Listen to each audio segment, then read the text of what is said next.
Bismillahirrahmanirrahim. Assalamualaikum warahmatullahi wabarakatuh. Perkenalkan, saya Susanti Witaniksi. Saya merupakan salah satu dosen di program studi biologi di Fakultas MIPA, Matematika, dan Ilmu Pengetahuan. Selain itu, saya juga staf pengajar di program studi ilmu lingkungan pasca sarjana, dan kebetulan diamanahi menjabat sebagai ketua program studi Magister Sustainability Science atau ilmu keberlanjutan di sekolah pasca sarjana juga, dan juga sebagai koordinator riset di Center for Environment and Sustainability Science atau di bahasa Indonesianya Pusat Unggulan Lingkungan dan Ilmu Keberlanjutan. Nah, hari ini saya akan mencoba berbagi informasi terkait keanekaragaman hayati dengan tema Why does the decline in biodiversity in Indonesia occur? Sesuai dengan tema yang diminta oleh panitia untuk saya sampaikan pada kesempatan ini.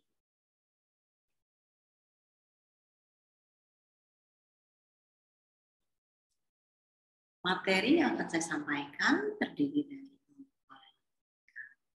sub-bagian. Yang pertama tentang definisi dan tingkatan keanekaragaman hayati. Yang kedua tentang penurunan keanekaragaman hayati. Yang ketiga tentang ancaman utama keanekaragaman hayati, dan yang keempat terkait dengan konservasi keanekaragaman hayati. Kita mulai dengan submateri mengenai definisi dan tingkatan. Apa itu keanekaragaman hayati? Apabila ada yang bertanya-tanya atau menanyakan, sebenarnya ada beberapa definisi tentang keanekaragaman hayati. Di antaranya adalah keanekaragaman hayati adalah istilah yang digunakan untuk menggambarkan keanekaan bentuk kehidupan di muka bumi, interaksi di antara berbagai makhluk hidup, serta interaksi antara makhluk hidup dan lingkungannya. Tetapi ada juga yang mendefinisikan keanekaragaman hayati adalah sebagai variabilitas di antara makhluk hidup dan sistem ekologi, di mana makhluk hidup tersebut menjadi salah satu komponennya. Atau ada juga yang menyatakan bahwa keanekaragaman hayati adalah perbedaan secara kuantitas dan kualitas dari entitas biologi pada tempat yang berbeda dari dimensi waktu tertentu. Nah, dari definisi tersebut sebenarnya kita itu dapat melihat keanekaragaman hayati setiap hari sejak kita bangun sampai kita tidur. Karena sebenarnya pada saat kita mengenal keanekaragaman hayati, kita tidak perlu membayangkan bahwa keanekaragaman hayati itu ada di tempat yang jauh seperti di hutan atau di pulau-pulau yang di mana habitat alaminya masih masih sangat luas atau masih terjaga gitu. Tapi pada saat kita sarapan pagi pun sebenarnya yang kita makan adalah bagian dari keanekaragaman hayati. Apa yang kita lihat pada saat kita membuka jendela kamar kita, pada saat kita bangun tidur, kemudian kita melihat pohon-pohonan atau suara-suara binatang sekitar rumah kita, burung, atau misalnya kita melihat serangga, itu bagian dari keanekaragaman hayati. Nah, tingkat keanekaragaman hayati terbagi menjadi 3, yaitu ada keanekaragaman gen, keanekaragaman jenis, dan keanekaragaman ekosistem. Keanekaragaman gen adalah keanekaragaman yang menyebabkan variasi antara individu yang masih berada dalam tingkat spesies yang sama, seperti berbagai jenis padi, mangga, kelapa, dan lain-lain. Nah, walaupun kita makan nasi ini setiap hari, tapi ternyata mungkin saja nasi yang kita makan itu berbeda varietasnya. Misalnya ada yang makan nasi dari beras Cianjur, beras Indramayu. Nah, itu berarti kita memakan nasi tapi berbeda dari keanekaragaman. Bervariasi individunya berdasarkan kriteria keanekaragaman. Kemudian ada yang disebut dengan keanekaragaman jenis. Keanekaragaman yang menyebabkan variasi antar spesies lebih mudah diamati karena perbedaannya lebih mencolok, gitu kan. Misalnya kita bisa membedakan tadi antara padi dengan mangga, dengan kelapa, atau sayuran dan buah-buahan. Itu terlihat sangat berbeda. Tapi kalau keanekaragaman gen kita tidak bisa melihat secara visual tadi. Misalnya dari tadi kan jenis padi. Atau kalau mangga mungkin kita bisa membedakan, oh ini mangga gedung gincu nih, ini mangga singa lagi, misalnya itu terlihat. Nah, tapi kalau keanekaragaman jenis itu jelas terlihat berbeda karena variasinya perbedaannya lebih mencolok. Tingkat yang ketiga adalah keanekaragaman ekosistem. Keanekaragaman ekosistem adalah semua variasi yang ada pada setiap tingkat jenis akan mempunyai tempat hidup yang berbeda. Tempat hidup ini akan membentuk ekosistem yang berbeda. Misalnya kita bisa melihat pada saat kita mendekati daerah pantai, oh ditandai dengan banyaknya pohon kelapa. Gitu. Atau kita melihat di daerah, saya melihat kita paku-pakuan, jenis-jenis tumbuhan paku, biasanya itu adanya di dataran tinggi, dekat gunung-gunung. Misalnya kalau di Jawa Barat, kita naik ke arah Tangkuban Perahu, kita bisa melihat nih ditandai dengan tadi banyak jenis paku-pakuan. Gitu. Nah, kalau di sini dicontohkan misalnya banyak pohon aren di daerah rawa, walaupun aren itu tersebar dari dataran tinggi sampai dataran rendah. Kemudian kita melihat jualan di daerah kering.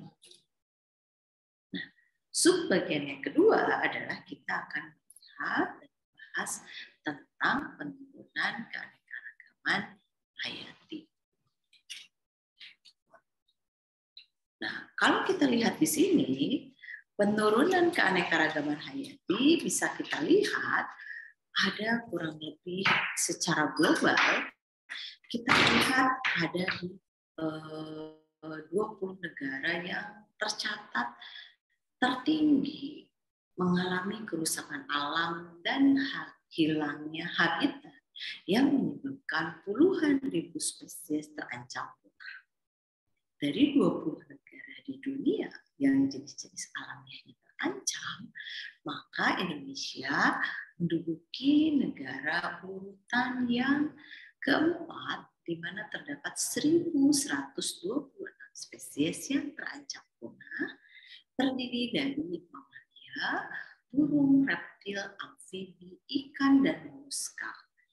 Di slide ini kita bisa melihat, nah ini tuh berdasarkan penelitian dari Darlington tahun 2010. Nah, kalau kita lanjutkan lagi, misalnya tadi kita fokus nih, di global ada 20 negara yang terlihat bahwa keanekaragaman hayatinya sangat menurun, di mana nomor 1 itu Ekuador, kemudian Amerika, kemudian Malaysia, kemudian Indonesia. Nah, kita pengen melihat sebenarnya apa sih contoh kasus di Indonesia sampai yang menyebabkan terjadinya penurunan keanekaragaman hayati di Indonesia. Nah, kalau kita melihat peta ini, nah ini merupakan peta yang menggambarkan distribusi global dari peningkatan luasan perkebunan kelapa sawit dan potensi konflik dengan keanekaragaman hayati. Kalau teman-teman lihat di gambar A, nah itu sebenarnya daerah-daerah yang itu menunjukkan daerah vertebrata darat yang tinggi in the endemismenya. Jadi di yang ungu ini tuh sebenarnya banyak kawasan-kawasan ini banyak ditemukan vertebrata darat yang endemik. Nah, kemudian di kuning ini merupakan distribusi global budidaya kelapa sawit. Nah, kita lihat sorot di Indonesia seperti ini. Nah, sedangkan di gambar C ditunjukkan bahwa ini sebenarnya daerah pertanian cocok untuk kelapa sawit dengan dan tanpa hutan. Nah, kita fokus ke yang D ini. Ini merupakan daerah kelapa sawit, sebaran kelapa sawit di Asia Tenggara. Ini berdasarkan penelitian Fieserberg et al. Tahun 2008. Semakin merah berarti dia semakin banyak luasan yang digunakan sebagai tempat untuk perkebunan kelapa sawit. Nah, tadi kita lihat bahwa sebenarnya kelapa sawit ini banyak menimbulkan konflik ya. Nah, di sini dikatakan bahwa budidaya kelapa sawit modern umumnya bersifat monokultur, berbeda dengan di negara asalnya yaitu Afrika Timur yang merupakan tanaman agroforest. Pohon kelapa sawit menghasilkan buah-buahan pada tahun ketiga dengan hasil per pohon meningkat secara bertahap sampai puncak di sekitar 20 tahun. Oleh karena itu, perkebunan kelapa sawit biasanya hancur dan ditanam kembali pada interval 25 sampai 30 tahun. Itu menurut penelitian Wahid et al. 2005.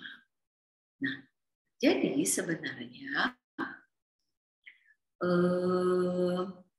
dari sudut pandang ekologis sebenarnya budidaya monokultur kelapa sawit bisa menjadi hambatan terhadap migrasi spesies dan menyebabkan kerentanan lebih besar terhadap penyakit tanaman.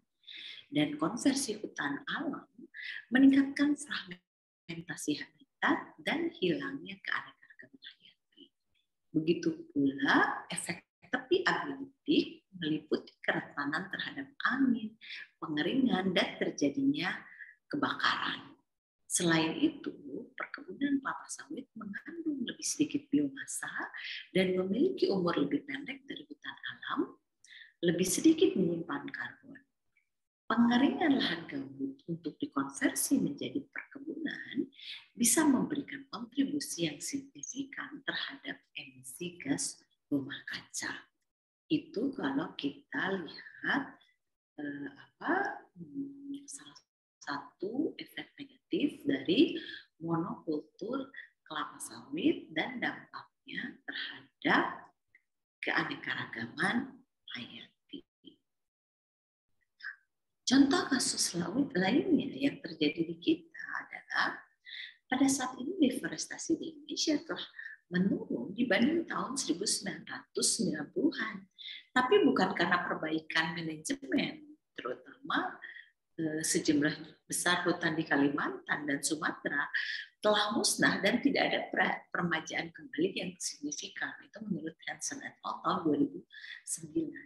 Jadi penurunan deforestasi itu karena sudah tidak ada lahan lagi, gitu, bukan karena perbaikan habitat. Dalam 100 tahun terakhir, pembukaan hutan di Indonesia terutama terkonsentrasi di Kalimantan dan Sumatera bisa terlihat di gambar ini ya, gitu. Dalam kurun 50 tahun terakhir, Pulau Kalimantan kehilangan sekitar 2/3 tutupan hutannya. Di sisi lain, sejumlah besar hutan telah diubah menjadi lahan perkebunan. Yang tadi saya contohkan itu perkebunan kelapa sawit. Karena hutan tropis merupakan kawasan cocok untuk perkebunan kelapa sawit. Dan kelapa sawit merupakan salah satu minyak nabati terkemuka yang diproduksi secara global. merupakan 1/4 dari konsumsi minyak sayur global dan sekitar 60% perdagangan minyak sayur secara internasional. Jadi sebenarnya tadilah di satu sisi kita membutuhkan kelapa sawit untuk peningkatan perekonomian, tapi di satu sisi ternyata sistem monokultur kelapa sawit ternyata berdampak terhadap keanekaragaman hayati. Ini merupakan salah satu contoh penyebab tadi terjadinya penurunan keanekaragaman hayati yang menyebabkan Indonesia berada di posisi keempat yang mengalami kerusakan alam. Nah, kita lanjut, tapi sebenarnya apa sih ancaman utama keanekaragaman hayati? Sebenarnya ancaman utama keanekaragaman hayati bisa kita lihat, pertama itu karena kerusakan habitat, kedua karena fragmentasi habitat, ketiga karena degradasi habitat, keempat karena perubahan iklim global, kelima karena pemanfaatan spesies yang berlebihan untuk kepentingan manusia, selanjutnya karena invasi spesies asing, kemudian meningkatnya penyebaran penyakit dan sinergi dari faktor-faktor tersebut. Tapi menurut Wilcoff tahun 98 dan Tibur tahun 99, sebagian besar spesies dan komunitas yang terancam punah menghadapi sedikitnya 2 atau lebih dari masalah-masalah di atas tadi yang mendorong kepunahan dan menyulitkan usaha untuk perlindungan keanekaragaman hayati. Nah, kalau kita lihat dari gambar ini, gambar yang sekarang teman-teman lihat di layar, sebenarnya ada beberapa tindakan manusia yang secara tidak sengaja berdampak langsung terhadap kehidupan liar. Misalnya 4 jenis amfibi sering terjebak dalam botol dan sampah, 18 jenis reptil terjebak dalam perangkap udang, jaring atau kantung plastik, 49 jenis burung sering terkena tali pancing atau jaring ikan, 49 mamalia laut terperangkap pada tali, jaring, dan sesampahan, 97 jenis invertebrata laut terkena pancing, terjebak dalam kantung plastik, botol minuman, dan sesampah lainnya. 46 jenis ikan terjebak dalam pancing, jaring, atau kantung plastik, dan 4 jenis koral, spon terkena pancing atau sampah lainnya, menurut Ocean Konservasi tahun 2012.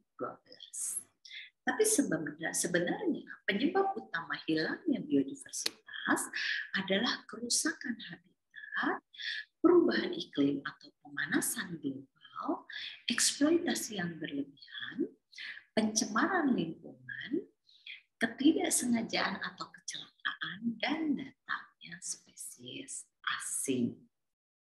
Nah, ini menurut penelitian WWF 2012.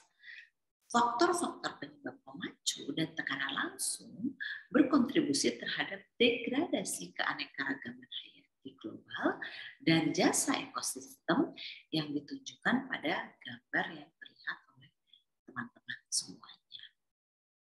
Nah, eksploitasi berlebihan, hilangnya habitat, dan masuknya spesies invasif mengancam keanekaragaman hayati dunia. Tingkat kepunahan saat ini 100 kali daripada sebelum manusia berevolusi. 2 spesies telah punah setiap hari sejak 2010. Padahal keanekaragaman hayati penting bagi umat manusia karena menyediakan bahan baku untuk makanan, obat-obatan, dan industri. Meskipun kawasan lindung telah dibuat dan investasi telah dilakukan, kita perlu berbuat lebih banyak. Jadi kalau teman-teman lihat gambar ini menunjukkan bahwa faktor utamanya itu adalah kausal faktor itu populasi, konsumsi, dan resource efisiensi. Sedangkan indirect drivers-nya teman-teman bisa lihat adalah karena pertanian dan kehutanan, fishing dan hunting, urban dan industri, water use, serta energi dan transport. Hal ini menyebabkan terjadinya tekanan secara langsung terhadap keanekaragaman hayati dan ekosistem.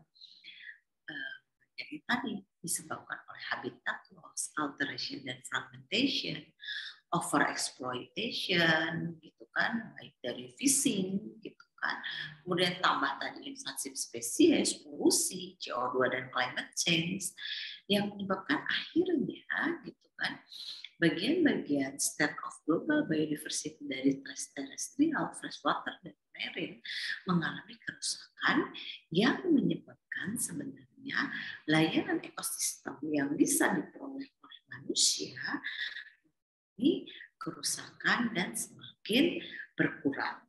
Kalau teman-teman lihat di sini, ekosistem services atau jasa ekosistem yang disediakan oleh keanekaragaman hayati itu ada dalam 4 bentuk, yaitu provisioning services, regulating services, supporting services, dan cultural services atau layanan penyediaan, layanan pengaturan, layanan supporting, dan layanan budaya. Nah, kita sampai pada subtema yang terakhir, yaitu tentang bagaimana sih strategi konservasi untuk keanekaragaman hayati yang telah dilakukan baik oleh pemerintah dan apa yang dapat kita lakukan untuk menjaga keanekaragaman hayati. Saya tampilkan ini merupakan salah satu contoh, gitu kan, yang telah banyak dilakukan, usaha yang dilakukan oleh berbagai stakeholder, gitu. Salah satunya adalah di Heart of Borneo atau di Kalimantan. Kalau teman-teman lihat di sini, gitu kan, dari gambar ini sebenarnya apa sih yang dimaksud dengan Heart of Borneo itu? Kenapa saya contohkan strategi konservasinya di Heart of Borneo? Karena tadi kita lihat dari awal bahwa penurunan penutupan lahan tadi saya contohkan di Kalimantan. Hal itu disebabkan apa? Disebabkan tadi salah satunya adalah perluasan perkebunan, diantaranya perkebunan kelapa sawit. Walaupun sebenarnya banyak masalah lain di Kalimantan, misalnya perluasan daerah tambang dan lain-lain. Nah, tapi di highlight lagi di sini, gitu kan, karena sekarang kan permintaan kelapa sawit semakin besar ya, gitu. Sehingga perluasan perkebunan kelapa sawit di Kalimantan sangat mengkhawatirkan. Maka pemerintah itu berupaya bekerja sama untuk melestarikan alam Kalimantan. Misalnya ini salah satunya melalui proyek Heart of Borneo yang meliputi sekitar 30% luas daratan Borneo. Kita singkat menjadi HOB. Jadi HOB ini jantungnya Kalimantan ini berada di sebenarnya ada di 3 negara, yaitu di Indonesia itu di Kalimantan, kemudian di Malaysia yang meliputi Sabah dan Sarawak, serta Brunei Darussalam. Jadi sebenarnya kawasan ini adalah hamparan terbesar yang tersisa dari hutan tropis yang melintas batas negara di Asia Tenggara, menurut Van Pandenburg et al. Tahun 2012. Kalau teman-teman lihat dari gambar ini nih, teman-teman bisa melihat di sini. Sebenarnya banyak yang telah dilakukan untuk memperbaiki kawasan di Kalimantan, terutama di Heart of Borneo. Ada 5 program yang dilakukan, tapi 5 program ini sebenarnya dibagi lagi menjadi beberapa program. Tapi intinya semua program ini dilakukan di tempat yang hijau ini ya. Hijau ini merupakan kawasan yang Heart of Borneo-nya ini. Jadi di sini ada 5 kategori sektor untuk salah satunya disebutnya Green Economy Solution. Di antaranya adalah Future Biodiversity Based Business, kemudian Biodiversity Based Enterprise run by Community Managed Area, kemudian Innovative Green Sectors, Transboundary Ecotourism, dan Greening High Impact Sector. Di mana di antaranya berbagai program yang dilakukan adalah meningkatkan ecotourism opportunity, gitu kan, avoid anthropogenic disaster, cultural heritage preservation, habitat protection for species diversity, sustainable hydropower, increase biodiversity-based revenue, avoid cost of reduced drinking water availability, dan program-program lainnya, termasuk sustainable ecological infrastructures. Jadi sebenarnya pada saat kalau dikaitkan dengan IKN, sebenarnya kita bisa melakukan, karena ini sudah menjadi program, pemerintah melakukan perpindahan ibu kota ke Kalimantan, program yang dilakukan di sana sebenarnya menggunakan konsep sustainable ecological infrastructure. Nah, tapi sebenarnya langkah apa sih yang sudah dilakukan oleh pemerintah dalam menjaga keanekaragaman hayati? Di antaranya adalah ini tadi ya.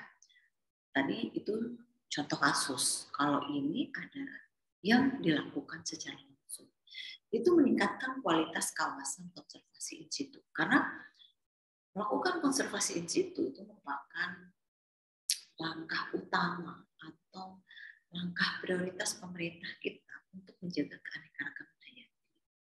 Selain meningkatkan kualitas kawasan konservasi in situ, yang dilakukan pemerintah juga adalah meningkatkan perekonomian masyarakat di sekitar kawasan konservasi in situ dan pemanfaatan secara berkelanjutan sumber daya hayati lokal di kawasan dan di sekitar kawasan konservasi in situ. Seperti kalau misalnya teman-teman nanti mau lihat kalau sudah kuliah di keanekaragaman hayati, nanti kita lihat bagaimana proses yang dilakukan oleh pemerintah yang mengubah para illegal loggers menjadi para konservasionis menjaga hutan, baik di kawasan in situ dan di kawasan sekitar in situ. Studi kasus di Sumatera, terutama di Taman Nasional, itu masuknya Taman Nasional bagian dari Taman Nasional Kerinci Seblat yang ada di kawasan Takahan.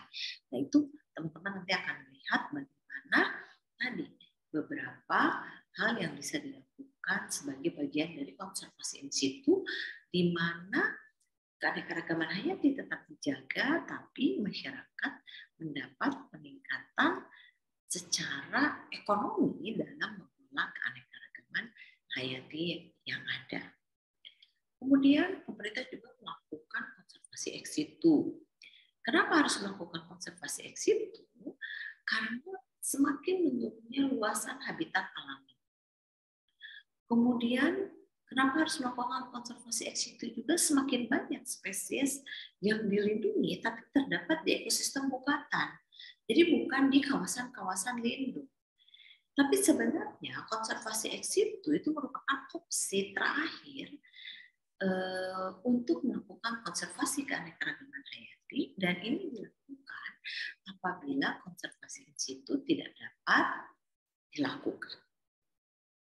Kemudian apalagi yang dapat dilakukan untuk menjaga keanekaragaman hayati atau mengurangi penurunan jumlah keanekaragaman hayati?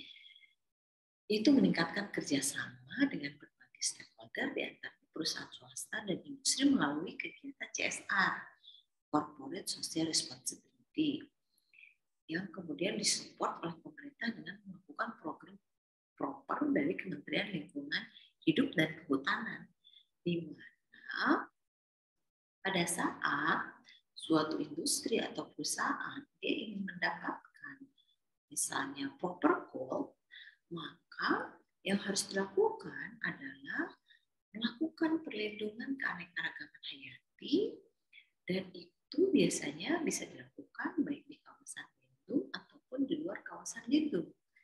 Sehingga beban pemerintah dalam menjaga keanekaragaman hayati bisa tidak terlalu berat dan mendapat support dari perusahaan-perusahaan yang ternyata dalam prakteknya mengganggu atau menyebabkan terjadinya penurunan keanekaragaman hayati.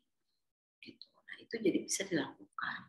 Nah, tapi apa sih yang bisa dilakukan oleh kita? Tadi kan konservasi in situ, ex situ, itu dilakukan oleh pemerintah maupun didukung oleh berbagai stakeholder lainnya ya, baik peneliti, masyarakat di sekitar kawasan, pemerintah daerah, pemerintah pusat, kemudian sekarang kerjasama dengan swasta, gitu kan.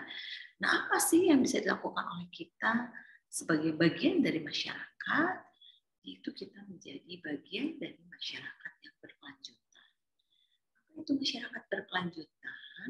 Masyarakat yang berkelanjutan itu mempunyai 3 ciri, yaitu masyarakat yang hidup dengan rendah karbon, yang kedua melakukan 4R bahkan 5R ya, kalau dulu kan 3R ya, reduce, recovery, terus tuh apa lagi?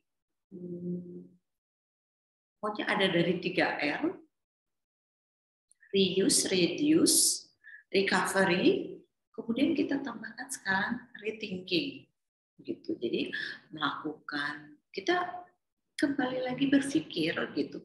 Pada saat kita melakukan sesuatu itu sebenarnya merusak alam, menyebabkan gangguan terhadap keanekaragaman hayati atau tidak, atau itu. Jadi menjaga pola hidup kita dengan melakukan rethinking setiap kita melakukan suatu kegiatan. Dan yang ketiga adalah hidup harmonis dengan alam. Hidup harmonis dengan alam artinya itu menjadi bagian dari keseharian kita menjaga lingkungan, di mana dengan menjaga lingkungan kita juga menjaga agar keanekaragaman hayati yang ada di sekitar kita tetap dapat hidup dengan kondisi lingkungan yang baik. Mungkin itu yang bisa saya sampaikan untuk tema atau sesi keanekaragaman hayati. Apabila akan diskusikan atau ingin ditanyakan, bisa menggunakan level 4 atau mengirimkan email seperti yang tercantum dalam slide ini. Terima kasih atas waktunya sudah melihat tayangan ini. Semoga apa yang saya sampaikan bermanfaat. Saya tutup sesi ini dengan ucapan hamdalah.